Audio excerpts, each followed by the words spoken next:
باری دیگر درود به دوستان عزیز، به مخلصان فوتبال. باری دیگر شما را به آغاز موسم نو فوتبال کشور تبریک میگوییم و اکنون گزارش را از جریان بازی دسته های هم پنجشیر و کوکتاش منظور شما می نمایم و اکنون صدای هشتک داور بعد از چند لحظه بلند میگردد و امروز هم در آمادگی و بهتر جریان دادن سبقت اولین موسم امساله واقعا کوکتاش هم سهم گذاشت و در قسم دوم ملکه 2 گل به دروازه دسته پنجشیر زد.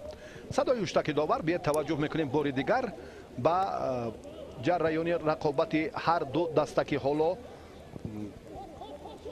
نوکک آغاز گردید. پنجشیر هیئتش همان بازیگران چون الکی تغییرات هم در هیئت این باشگاه به نظر میرسد. سنت الله را اکنون چون در قسم اول بیان کردیم که خیلی مبارزه برد اما نه چندان هنر جالبی خود را نشان داده توانست و سنت الله میدان را ترک کرد و در رفت بازی امروزه اکنون به جای سنت الله شماره اون فوتبال بازانی که شماره 18 سید اکبر یونسف به میدان برآمد و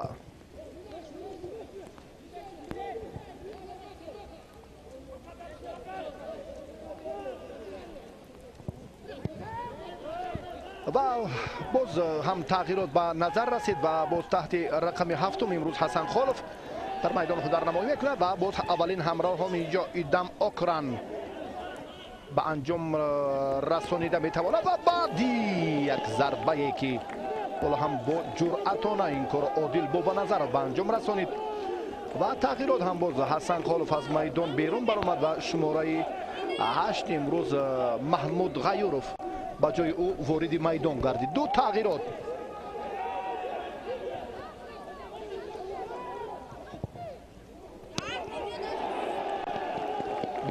در هیئت دسته پنجشیر ناحیه جلال‌الدین بلخی به نظر میرسد. این همان یک فرصتی که خیلی ضربه عادل با نظر را هم دروازه‌بان به مشکلی برگردانید و اولین ضربه کنجی حالا جانبی دروازه پنجشیر زده می شود.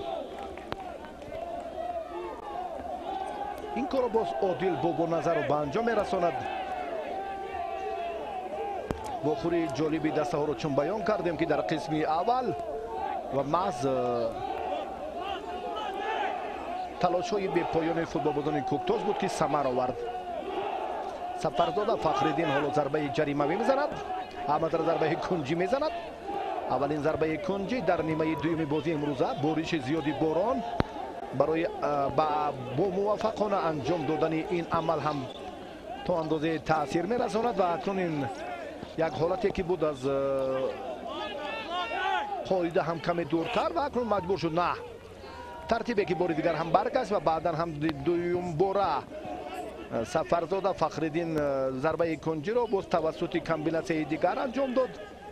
سوربان افغانov در مقابل 2 نفر. اینجا هم باز کمی با خطاگی فوتبال بازان کوکتاش هم سرمربی خود داور توجه کرد و سفر نباتوف دروازه‌بان عبداللطیف تاجی احمد رقم 4، علیشری حاتم رقم 5، 17 روشن عزیزов، خوشبخت میرف شماره 2، شفقت خدای نظرov رقم 22. حسن خالف از میدان بیرون شد.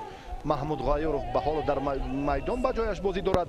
فرخ فضیلov رقم 9، سوربان افغانov رقم 10 و این باز هم خیرالدین تورخانov رقم 11 و سنت الله خالف از میدان بیرون شد و به جای سنت الله به میدان سید اکبر یونسف برآمد.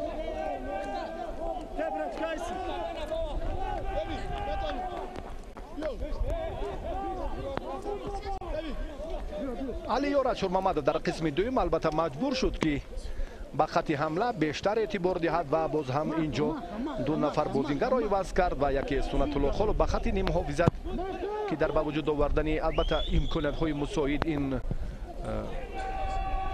سمت هم نقشی باید ارزنده داشته باشد از حساب یمان فوتبال بازان کلیدی، اما در قسم دوم از عهده با وجود آوردن چنین فرصت ها فوتبال بازان خط نیم محافظت به خوبی نبرآمدند. این رو هم علی آرش رو آمد خوب پیخست کرد در نیمه اولی بازی با همون مشاهده ملاحظه عمیقش و در دقیقه اول علاقه تغییرات در حیات دسته پنشیر به وقوع میپیوندد. عبدالرسول رحمانوف اینجا از امر یاور داور اعتراض دارد. گلمراد سعدالله اشاره دارد به این عملهایی که البته در رفت بازی امروزه البته همون مسئولیت تنها و تنها هنرنمایی فوتبال باز در میدان است، نه گفتگوهای بی اساسی آنها.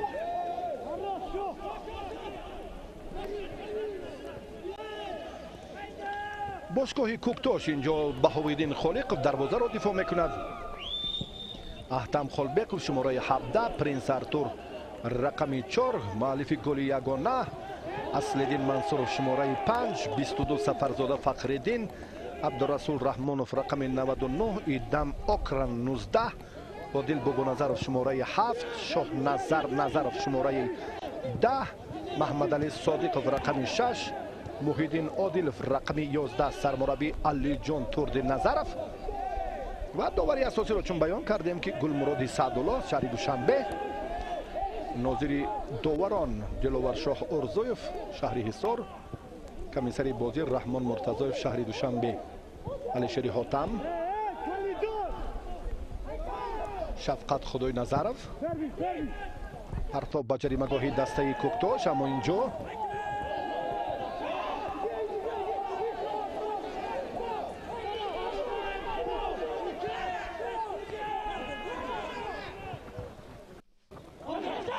محمود غیورov به سوی پیش مبارز حرکت میکند. محمودی که در نیمه دوم به میدان برآمد. اینجا هم باز ایدم اوکران و همچنین پرینس ارتور.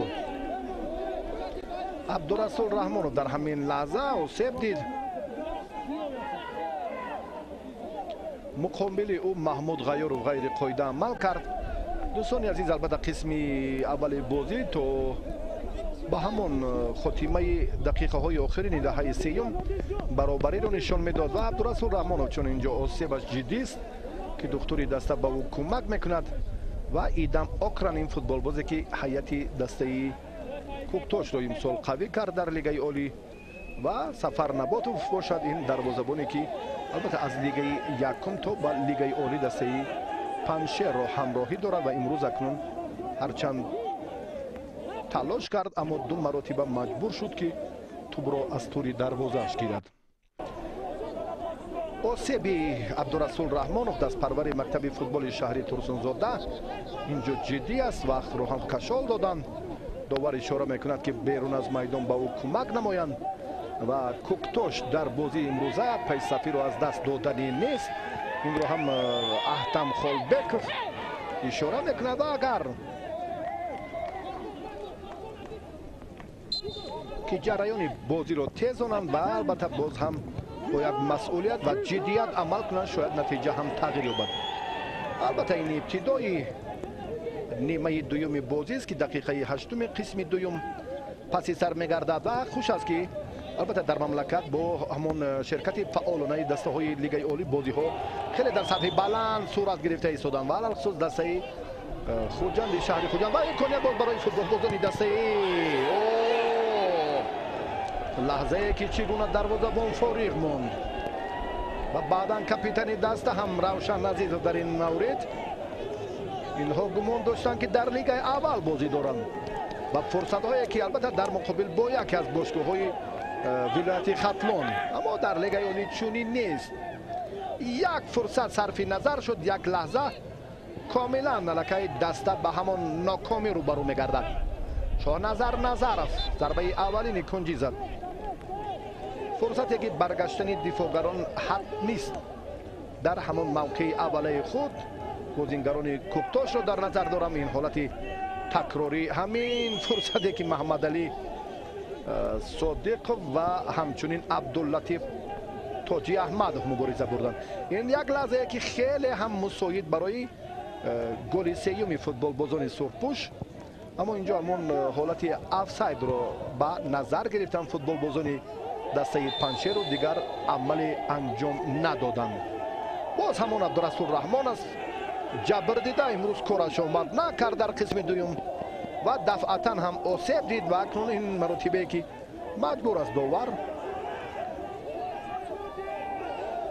ки духтури дастаро даъват кунад. хушбахт миров ин маротиба ҳам боз осеби дубораи ин футболбози хати ниммуҳофизати дастаи Коктошро боз ҳам дучанд кард. биед таваҷҷӯҳ мекунем пои росташ ки осеб дидааст, ҷабр дида хеле азият мекашад. бибинед ой як лаҳзае ки хеле ҳам аллакай чунин дарди хеле пуршиддатро албатта ҳамон амалҳояш ҳам эҳсос мекунад, нишон медиҳад ки дар ҳақиқат чунин ҳам ҳаст.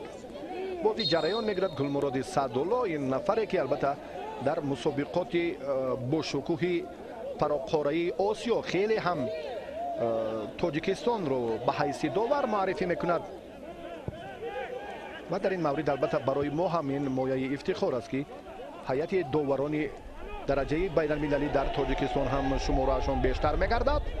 ва бори дигар ҳам Окран мубориза буд. Окран ва ин лаҳзае ки Одил Бобоназаров ба нимаи рост, аммо инҷо касе аз футболбозони дастаи Коктош нест. Алишери Хотам наздиктар фосиларо нигоҳ доштан дар мавриде ки барои якдигар кӯмак кунанд. инҷо ҳам амалу ҳаракати бештар лозим аст. ҳоло ки боз ҳам аллакай чун иштибоҳҳо бештар ба назар расид ва ду маротиба ҳам аллакай футболбозони Коктош хати дифои онҳоро ба осонӣ рахна карданд ва муваффақ ҳам шуданд. Абдурасул Раҳмонов, Сорбон Афғонов, яке аз бошгоҳи футболи Коктош, дигаре аз дастаи Паншер. муқобилат бештар мегардад. Сорбон Афғонов омода зарбаи кунҷӣ занад. Баҳовиддин Холиқов ин коро бо танзим ба назорат ва бо ҳамон тартибе ки чун ишора кардем барои муайян кардани ҳамон мавқеи футболбозон ҳангоми ҳуҷуми ҷавобӣ чунин ҳам ҳаст. Маҳмадалӣ Содиқов, на ин фурсат ҳам Одил Бобоназаров каме осеб дид. бориши зиёди борон ҳам албатта ба ҷараёни бозии имрӯза бидуни муболиға таъсири нек расонида истодааст фикр мекунам. Абдулашид Тоҷиаҳмадов корти зард мегирад футболбози Паншери баъди ана ҳамин ҳолате ки дар муқобил бо Назаров амал кард. як лаҳзае ки хеле ҳам бо шиддат бо мушкилӣ албатта бештар муборизаро ки инҷо ҳам идома медиҳанд, аз ин хотир зуд ҳам боз ба хатоге роҳ медиҳанд. Абдурасул Раҳмонов аз майдон берун мешавад ва ба ҷои ин футболбоз Султонов ба майдон меояд. Толиб ба фикрам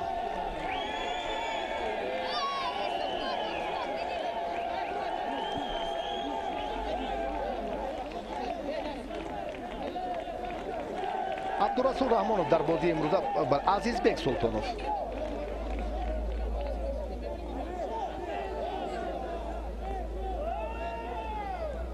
аввалин тағйирот дар ҳайати дастаи Коктош ба вуқӯъ пайваст ва Алиҷон Турти Назаров маҷбур шуд ки баъди осебҳои пай дар пайи Абдурасул Раҳмонов ӯро иваз намояд.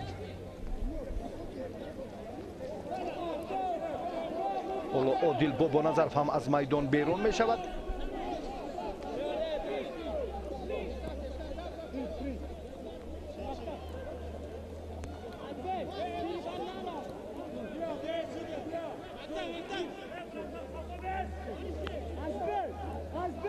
Принс Артур ба маркази майдон чун тӯбро ҳаво дод, аммо инҷо ҳам мубориза ҳамоно бо шиддат ва Маҳмуд Ғайёров, Сайдакбар Юнусов ду тағйироте ки ба вуқӯъ пайваст ба ҷараёни бозии футболбозони Ҷалолиддини Балхӣ таъсир ҳам расонида натавонист. албатта ба хотири тағйир додани натиҷаи бозии имрӯза мо тактикаи сармураббӣ Алиёра Шурмамадов инҷо ҳам самар намеоварад. як лаҳза акнун зарбае ки инҷо Маҳмуд Ғайёров чун хост анҷомаш диҳад муваффақ нашуд. Алишери Хотам боз ҳам ба маркази майдон. дар ин ҷараён акнун Равшан Азизов ва Фаррух Фузайлов, Сорбон Афғонов و خیرالدین تورخانov که در رفتی بازی امروز ببینید که چگونه باز هم محمود غیورov به خط گرو داد. بهتر از غیورov در اینجا توجه میکرد و بعدا کاری رو سامون میداد و زود است که در این جریان خوشبخت میرفت باز هم سراسیمه بار تو با فاروق فضل فاروق باز خوشبخت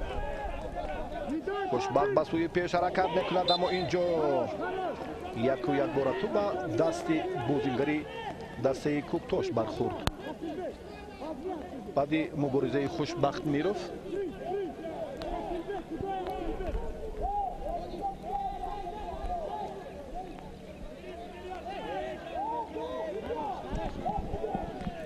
بار دیگر پرینس ارتور اینجا آماده است. موصوف با نیمه راست میدان توپ را هوا میدهد. این مراتب هم محیدین عادلov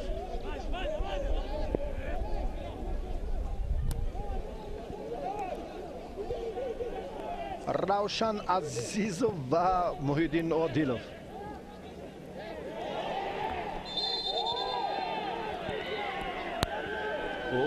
نکنون این لحظه که ببینید یک باره بحث زیاد نزاع و خرخشه در میدان با وجود آمد. شفقت خدای نظرov چون افت جبر دیده از ابتدای همون کمبیناسیه که فوتبال بازان پنشر آغاز کردند، اینجا هم باز بخ همون سرسانی و نگرانی آورد. عملی ایدم اوکران مؤلف گل دومی دسته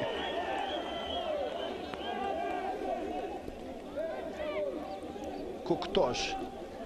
زبانی اوکران رو البته پرینس ارتور نسبت به دیگران بهتر میداند و با اطوار و خصلت های فوتبال بازان تاجیک این بازیگر تا 3 سال است که در تاجیکستان هنرنمایی میکند بیشتر واقف است و ایدم اوکران رو اینجا هم آرام گذاشت و بیان کرد که البته در جریان بازی همین بهترش از همین حالت از همین فاصله دور بودن مفید و مهم است. اینجا اکنون یک لحظه که یک بار در نیمه راست میدان حالتی به عمل آمد و چرا که یک بار پس اینجا هم با سید اکبر یونسف با این خرخشه میپیوندد و ابتدا از خودی همین جبر دیده شفقت خدای نظرov کار آغاز شد. در مقابل با ایدم اوکران بهتر از وقت رو کشال ندهند. یک بار هم داور با این جبر دیده کارت زرد نشان داد. بعد این عمله که به وقوع پیوست و باز هم تغییر در حیات دسته به وقوع محمد علی صادقov از میدان بیرون می شود و باز تغییرات دیگری که در حیات دسته به وقوع می پیوندد. این اکنون باز بهترش مهراج مظفرov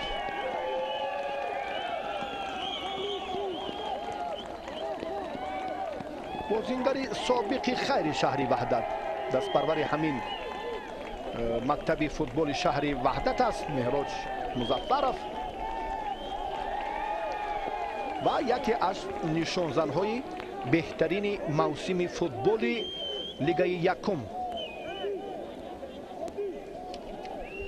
شفقت خدای نظرov کارت زرد گرفت و همچنین باز هم اوکران هر دو جبر دیده باز هم اینجا با هم رقابت میکنن. اکنون همون موقع فوتبال بازان با مانند محمد علی صادقov و سوربان افغانov از دسته پنشر و محمد علی از دسته کوکتوش که در قسم یکم 4-5 مراتب با هم برخوردن مبارزه بردن.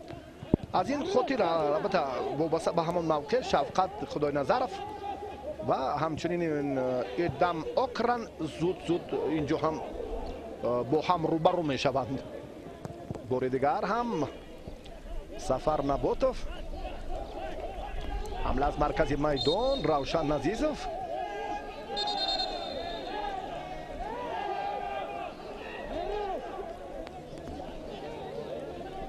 مهراج مظفرov اظهار نگرانی دارد.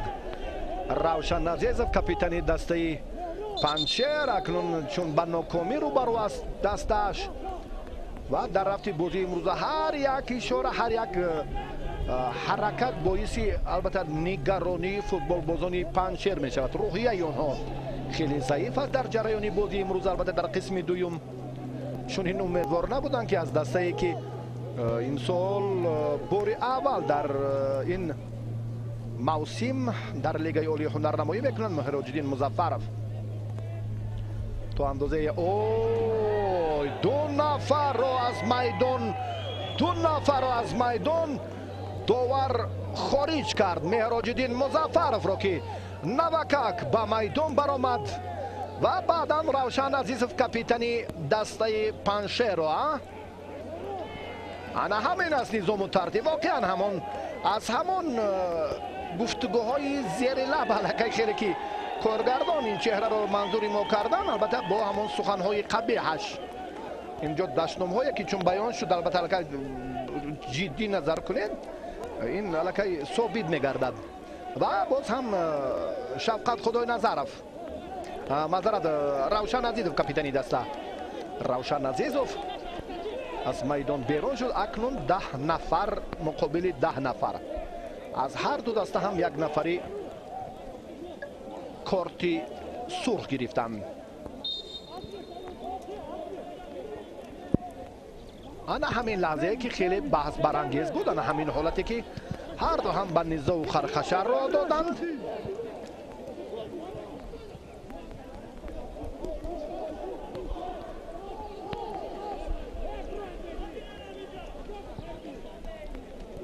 رقابت ادامه می‌یابد و اکنون برای دسته پنجشیر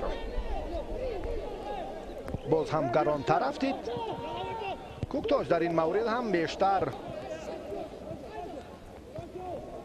برای سپری کردن وقت تلاش کند بهتر است. نووبسته از این عزیزبک سلطانوف این فوتبالبازی کشوری همجواری ما طوری که البته بیان کردند از جمهوری ازبکستان هم دعوت گردیده است. او یک لحظه ای که باز هم سوربان افغانوف در این مورد و باز باری دیگر هم با هویدین خلیقوف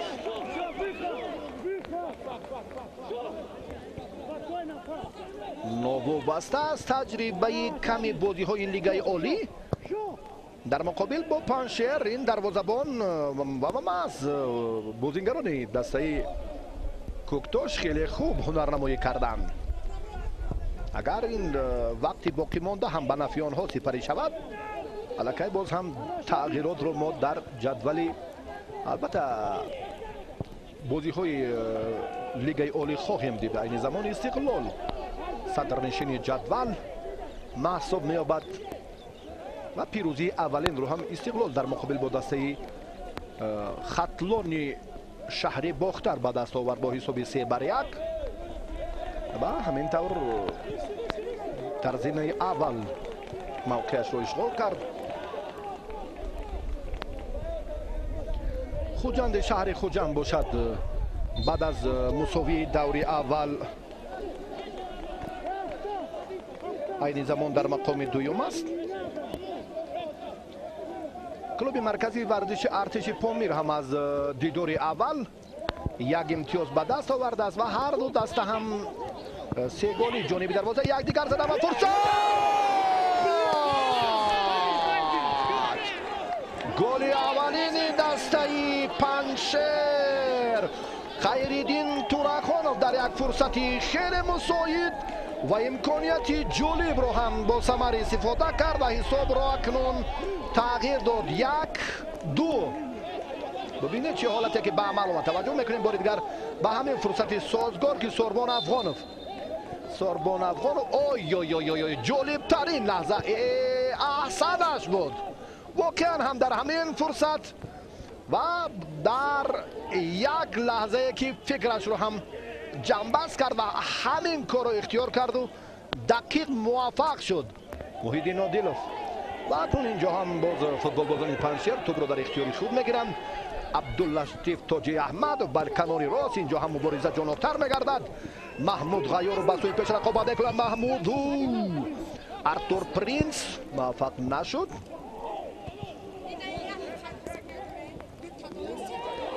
هر دو دسته هم خیلی خوب مبارزه برده ایستادند و تلاش های شاگردان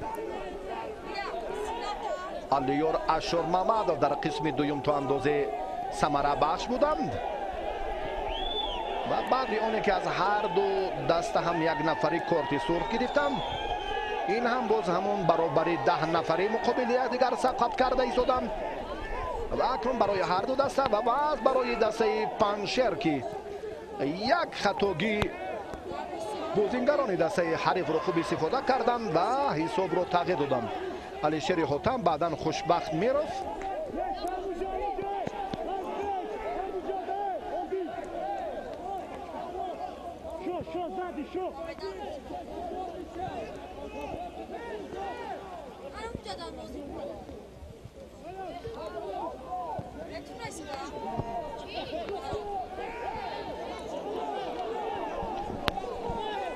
ба маркази майдон бори дигар алишери ҳотам ҳатто дифоъгар як амалеро ба канори рост анҷом дод. Сорбон Афғонов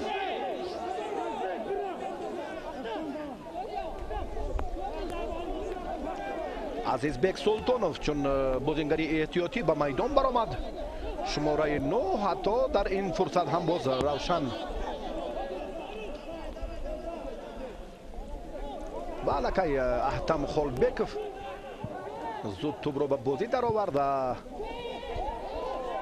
аз ҳар ду даста ҳам ҳамон шумораи 17 капитани дастаҳоям Аҳтам Холбеков шумораи 17 ва Равшан Назизов ҳам ки мавсуф дар муқобили Меҳроҷиддин Музаффаров чун ҷуръату ғайраташ қавитар шуд ки ҳар ду нафароне ки ба хатогӣ роҳ доданд аз майдон ронда шуданд.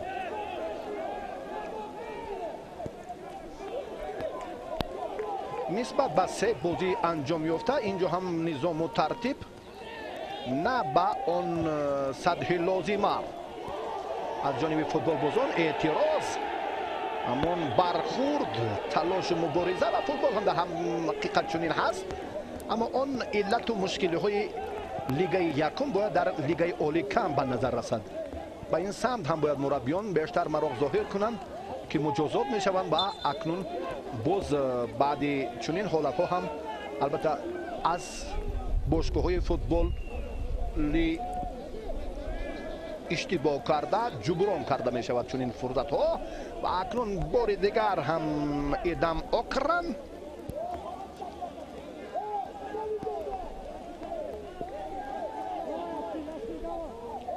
талошу муборизаи Аслиддин Мансуров ҳоло омодаст зуд ин маротиба акнун вақтро кашол медиҳад. Мансуров довар маҷбур аст ки ба ӯ корти зард нишон диҳад.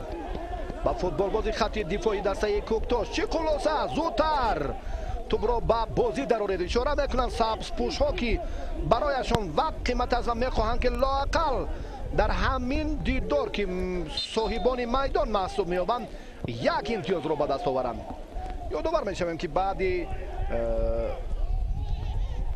таъмиру тармими варзишгоҳи марказии ноҳияи Ҷалолиддини Барқӣ ҳоло ҳам барои баргузории бозиҳои мавсими имсолаи футболи кишвар дар миёни дастаҳои лигаи олӣ васъи варзишгоҳ ҷавобгӯ нест ва баъдан албатта чун вақт сипарӣ гардида албатта дар ин фасли зебои баҳор албатта як майдон ки сабзаш ҷавобгӯ ба талаботи имрӯзаи Федератсияи футболи Тоҷикистон бошад. баъдан бошгоҳи Паншер дастаҳои дигарро дар майдони худ қабул мекунад. Одил Бобоназаров зарбаи кунҷӣ мезанаду имконияти беҳтар. Азизбек Султонов мавсуф дар қисми дуюм ба майдон омад ва Меҳроҷиддин Музаффаров ҳам ба майдон баромад, аммо бахташ омад накард ва ҳатто дар ҳамин фосила ва вақти кӯтоҳ як маротиба ҳам ҷониби дарвозаи Сафар Наботов зарбаи мустақим ҳам зада натавонист. ҳамлагари эҳтиётии дастаи Кӯктош Хушбахт Миров Алишери Ҳотам баъдан ҳам дар ин маврид боз ҳам Абдулатиф Тоҷиаҳмадов мубориза бурд. Сафарзода дар ин фурсат омода аст ва бори дигар Хушбахт Миров ба нимаи рости майдон омода аст. Сорбон Афғонов در زدن گل اولین بهترین فرصت را سوربان افغانوف به انجام رسانی به عمل آورده. باز هم انا همون بازیگری که محیدین عادلوف نه خیرالدین تورخانوف خیرالدین در باشگاه فوتبال وخش قرغانتپه سابق وخش الان این باشگاه با نام خطلان در لیگ عالی فوتبال کشور هنرنمایی میکند. انا همین تاکتیکای جالبش، انا همین فرصتی که بار دیگر هم از همین یک لحظه جالب خواست که بهتر استفاده کند اما نتوانست افغانوف. سوربان مبارزه را باز بار دیگر هم اینجا محمود غیورف ادامه میدهد. محمود به سوی پیش یکی را فیره بدهد، نفر دوم نفر سوم را نه تو برو از دست داد. کاپیتان دسته کوکتاش این وضعیت رو میخواست زود برطرف سازد. خوشبخت میرفت شفقت خدای نظرف. باز هم این مراتب آکرم به خطا رو داد. این پرتافت به سراغ عمیق بود. زود است که در این جریان سید اکبر یونسوف هم به کناری راست میدان توپ را هوا دهد. سوربان افغانوف به نیمه راست میدان باز هم امکانیت برای فوتبال بازان دسته پنجشیر به وجود میآید. یک بار الکی 7 نفر نیمه میدان دسته کوتاش را احاطه کردند. بهاءالدین خالق فشار دارد که نباید در چنین مورد البته از فرصت موافق و مناسب باید فوتبال بازان دسته حریف خوب استفاده کنند. مقابلیت نیست و اکنون این حالت هم برطرف شد. پرینس ارتور خیرالدین تورخانوف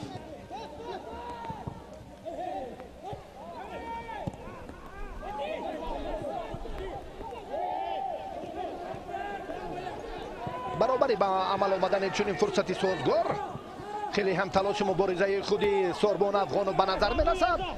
عملی کردن چنین تعبیرها خیلی مهم و ضروره اما چنین نیست. اشاره میگرده در یار رشور محمد و بیان دارد که وقت اکنون کمتر از 15 دقیقه دیگر رو در بر میگیرد. فشارها باید بیشتر باشند. سوربان افغانوف برای میدان حریف اینجا هم باز نفر دیگر پرینس ارتور به سمت چپ باز هم سفرزاده فخریدین. اکنون باز هم حمله از مرکز میدان ادامه می‌یابد.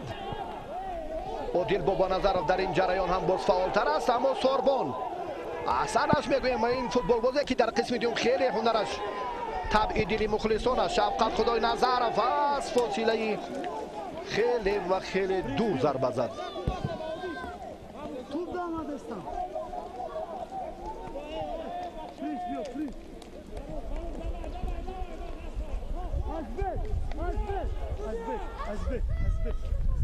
لحظه به لحظه البته وقت چون سپری میگرده و پرینس ارتور اینجا هم زود توپ رو به مرکز میدان هوا میدهد و در این مورد هم علیشیر حاتم مجبور است که به نیمه راست و اکنون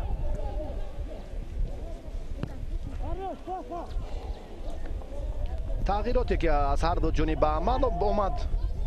محمود غیورف از کرسی احتیاطی و سید اکبر یونسوف انا همین بازیگری که حالا در جریان رقابت امروزه در قسم دوم مبارزه برده ایستاده است و زود است که سفرزاده فخریدین از توپ را به بازی درآورد. همانا به نتیجه برگشت دفاعگران در این موقع البته در این فرصت ضرور است. علیشیر حاتم برمیگردد به جای اوله خود و در موسم امسال فوتبال کشور بیان کردیم که 8 دسته در 3 مرحله با هم دیدار انجام میدهند. 21 واخوری البته غالب رو معین خواهد کرد بعد از خاتمه 3 مرحله. حالا هم باز فرصت هست. سید اکبر یونسوف 11 دقیقه دیگر تا به خاتمه دیدار اولین دسته ها در موسم امسال فوتبال باقی مانده است. خوشبخت میرفت علیشیر حاتم اکنون جان کردن این سلسله حمله از اکبر یونسوف هم وابستگی دارد اما از خیرالدین تورخانوف که مؤلف گلی یگانه دسته پنجشیر محسوب می‌یابد. اینجا هم بار دیگر محیدین عادلوف مبارزه برد. ابتدا اکنون ببینید که 3 گانه در خط محافظت دسته پنشیر باقی ماند. علیشیر حاتم، یعنی سرمربی مجبور است اینجا هم تاکتیک رو دیگر کند. بعد جریان بازی امروز شاید یگان تغییرات هم به عمل آید، چنین هم شد. اکنون بعد ضربه خیرالدین تورخانوف حمله ادامه می‌یابد. عزیزبек سلطانوف باز هم اینجا با مورد است که توپ رو به مرکزی میدان، باز هم به عادل بابانظرов.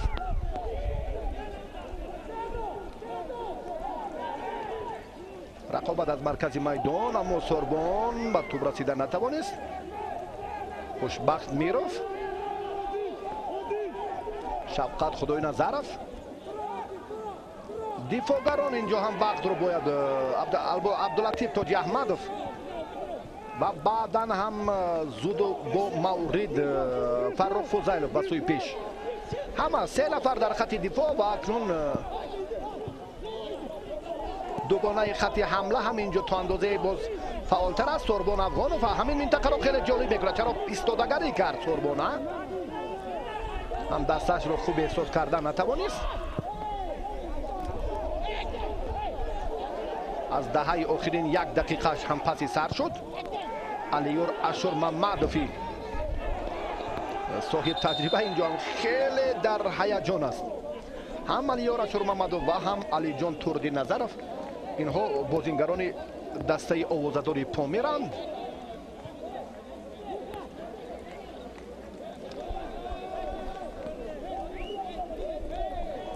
محمد جان رحمانov حالا با میدان میبراید با جای همون بازیگری شماره 11 محیدین عادلov. سیومین نفر از دسته کوکتوش.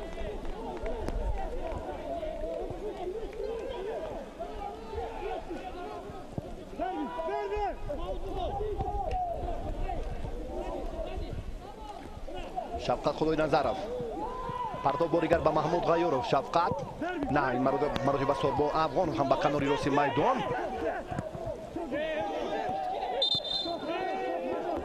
تو بس میدان اکنون چون بیرون شد اینجا هم برای زدن ضربه کنجی.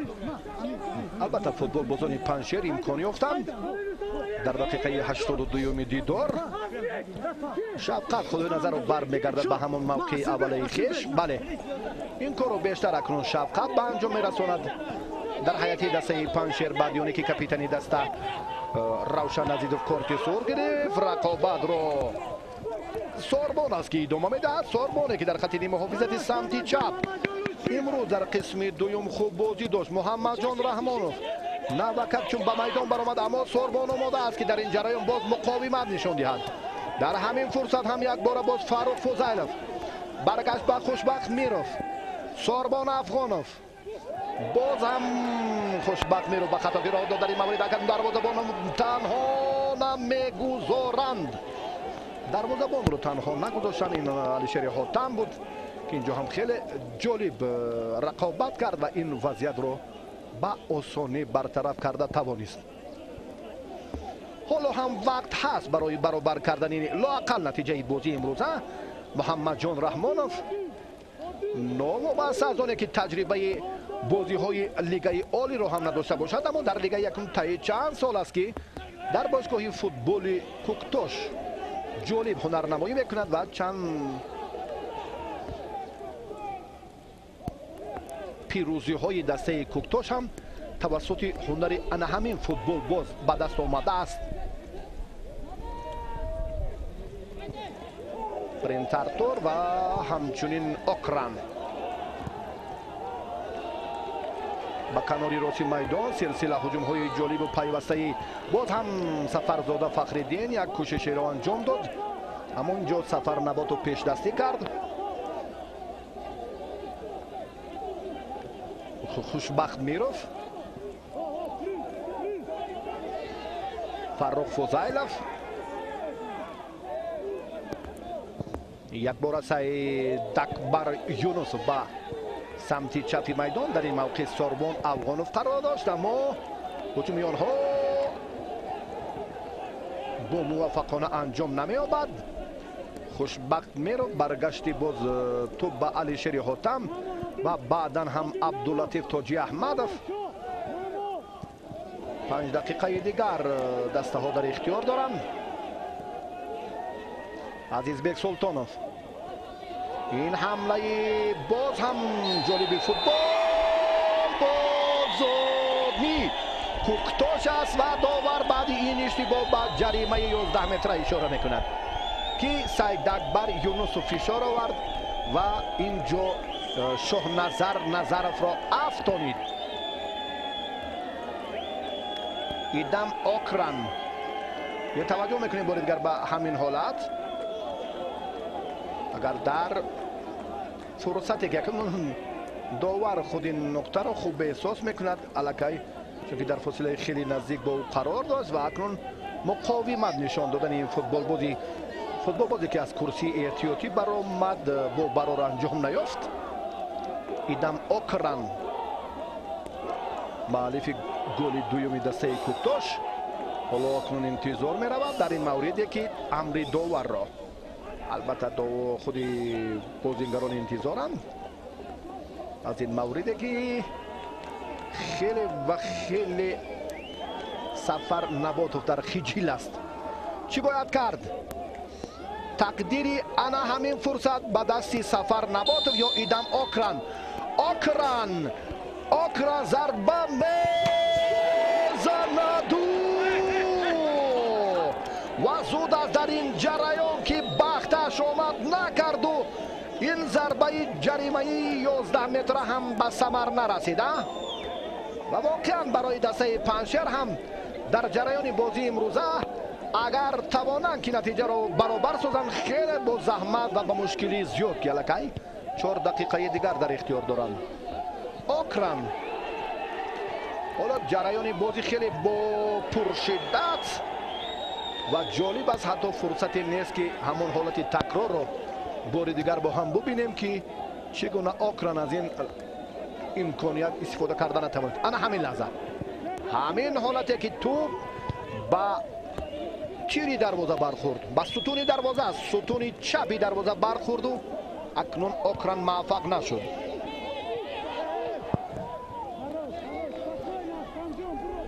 آتم خولبکوف دفاعگر این وضعیت رو برطرف، اکنون حالت نچندان مشکل رو هم رفع کرد. 3 دقیقه دیگر تا به خاتمه دیداری اولین دسته ها در موسم امسال باقی ماند. خیلی خیلی و خیلی به هدف هم نزدیک نبود این فرصتی که هرچند فرخ فوزیلوف خواست عملی سازد. در ابتدا چون توپ را اداره کرد و میتوانید به طرز دیگر این کار را سامان دهد یا با کمک دیگر هم دستگانش، اما همین نقطه آخرین را اختیار کرد که به نتیجه بود. پرینس ارتور،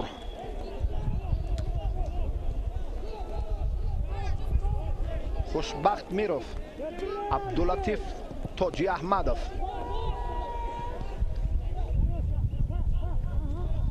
اصلالدین منصوروف دفاعگر مرکز کوکتاش این حالت را باز هم برطرف کرد. در اینجا سید اکبر یونسوف توپ را از او به بازی در آورد. علیشیر حاتم با سوربان، علیشیر میداند که سوربان در اداره کردن توپ و باز هم عملهای دیگری جالب خیلی موفق است. عبداللطیف تاجی احمدوف وقت هم خیلی زود سپری میگردد. اکنون کمتر از 2 دقیقه دیگر، شاید 3 دقیقه دیگر سرداور وقت اضافه دید، چون که در جریان بازی وقت هم خیلی کشال یافت. شفقت شاه نظرف، عزیزبek سلطانوف، یک فرصتی که اکنون از میان رفت و برای زدن ضربه کنجی عادل بابا نظرف حتی شتاب هم ندارد. خستگی بازیگران هم به نظر می رسد و مفید و مهم برای دسته کوکتاش همان خاتمه وقت است. البته در دیداری اول دسته که بوری نخواست در لیگ عالی فوتبال کشور هنرنمایی میکند با 3 امتیاز، البته باز به خانه خود برمیگردد. این موفقیت است واقعا هم. عادل بابا نظرف ضربه کنجی میزند، نباتوف سفر ضربه رو برگردانید، اما از این موقع از این حالتی سامان یافته، هر دو دسته هم خوب استفاده نمیکنند. 89 الکی 90 دقیقه پسی سر میگردند. اوکراین به خطاگی راه داد. باز هم سوربان در این موقع خیلی فعال است. اگر باز کمکش کنند فعالتر خواهد شد. خوشبخت میرو برگشت به علیشیر حاتم. علیشیر حاتم بر جریمه گاهی دسته کوکتاش. سوربان چون ضربه زدم با این مراتب به هم مکنون به هویدین خلیقов با 5 دقیقه خیلی وقت کشال یافتیم در جریانی که به مناقشه به خرخشه فوتبال بازانی هر دو دسته راه دادن و باز هم کورتیسول در این جریان خیلی وقت هم طول کشید. علیشیر حاتم سفر نباتوف خوشبخت میرفت. در 5 دقیقه البته دسته چابک و ماهر میتواند که کاملا نتیجه را دیگر کند. البته چنین رویدادها را باری دیگر محمود غیورов موفق نگردید، اما با همون برابر کردن نتیجه بازی امروزه خیلی و خیلی فوتبال بازان ناحیه جلال الدین بلخی نزدیکند. محمود غیورов حتی توپ رو در همان نقطه گذاشت که هر چیز زودتر پرینس ارتور آن را به بازی درآورد. یعنی وقت را قیمت بودنش را اثبات نکند. این گفته این عمل فوتبال بازی پنجشیری اگر در قسم دوم همین تشبسکاری ها را بهتر به نظر می گرفتند شاید بعد جریان بازی هم تاثیر و همچنین به نتیجه بازی امروز هم دیگر می شد. این مراتب هم باز هم مسلیدین منصورov از مرکز میدان شفقت خدای نظرov عبداللطیف تاجی احمدov اما اینجا عمیق سوربان باید پیدا گردد چون که موقع همین سوربان است. اما خوشبخت میرو به کناری راست میدان یک بار باز هم یک ضربه که خیلی قوی تر بود و حتی انا همون سوربانی که وصفش کردیم آسیب دیده است و همچنین سید اکبر یونسوف نیست سلیموف چون اشاره کردیم. اما در رفت بازی امروزه هم برابری انا همین حالت های خیلی مشکل تر برای دروازه‌بان چون پیدا میگردد.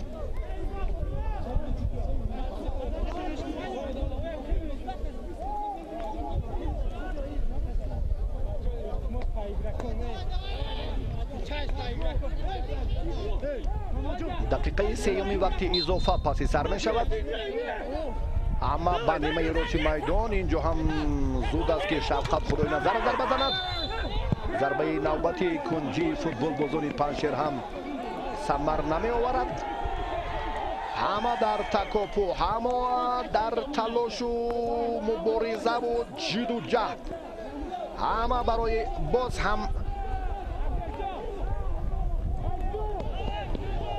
به دست آوردن امتیازهای اولین موسم امساله فوتبال کشور. ما از دسته کوکتاش این کار را اختیار کرده است و همگان در خط دفاع. شاهنظر نظرov در مقابل با 2 نفر موفق می‌گردد اما این یک ضربه که باز هم بالاتر از توری دروازه سفر نباتوف بیرون شد. شاهنظر نظرov و بعداً عادل بابا نظرov ضربه زد. دقیقه 4 وقت اضافه عبداللطیف تاجی احمدov به سمت چپ این مراتب هم باز از نیمه راست میدان حمله را فوتبال بازان دسته حریف فوتبال بازان پنجشیر را در نظر دارم ادامه میدهم. بله خوشبخت میرفت باز هم شفقت خدای نظرov پرتاب به نیمه راست میدان. شفقت خدای نظرov اکنون اینجا نتوانست و سفرزاده فخرالدین این حالت رو رفع کرد. دقیقه 4 وقت اضافه هم پسی سر میگردد. تاجی احمدov وقت و فقط وقت. ببینید آخرین حمله شاید فوتبال بازان این دسته پنجشیر باشد. اکنون به کناری راست میدان یک حرکت دیگر اینجا کسی از فوتبال بازان خود ایستوری تأسف ایستوری نگرانی دارد سوربان افغانوف که چرا موقعش رو در این حالت بهتر اشغال نکرد. علی روشن محمدوف اشاره دارد به همان اقربک ساعت خود. شاید توانند شاگردان در همین دقیقه آخرین که لااقل هم یک امتیاز رو به دست آورند بدون چتر در همین بارش زیاد باران. سرمربی دسته پنشهر علیار اشور محمدوف انتظار مساوی دیدار امروز است. نمیتوانند. عزیز بک سلطانov هم چون ضربه زد اما موفق نشد، اما در همین مورد آخرین ضربه کنجی با آخرین لحظه های جالبی دسته کوکتاش که در تاریخ باری اول به لیگ عالی برآمد و در تاریخ هم باری اول در دیدار نخستین مشرف گردد، این هم بهترین دستاورد. همین طور هم شد. صدای هشتک داور از انجام دیداری امروزه دسته ها درک میدهد و اکنون ایدم آکران حالا خیلی قناعتمند است و سوربان افغانوف این فوتبال بازی که واقعا در قسم دوم بازی امروزه برای دسته پنشهر خیلی و خیلی تلاش بیشتر کرد که لااقل یک امتیاز رو هم در سفر به دست آورند. اما ضربه خیرالدین تورخانوف برای نتیجه بازی امروزه البته کافی نبود، چون که یک گل زد و بعدا هم فرصت بود برای برابر کردن نتیجه بازی امروزه. و فوتبال همین است، بدون باخت و بدون غلبه و آن ناکامی ها و همچنین موفقیت هایی که در میدان به وجود می آیند. همین بود لحظه های جالب قسم اول بازی. اما در نیمه دوم ما شاهدی فرصت های با موفقانه دسته حریف گشتن توانستیم. برای توجهتون دوستان عزیز تشکر میگویم که ما رو همراهی کردید. سرفراز و سلامت و سربلند باشید.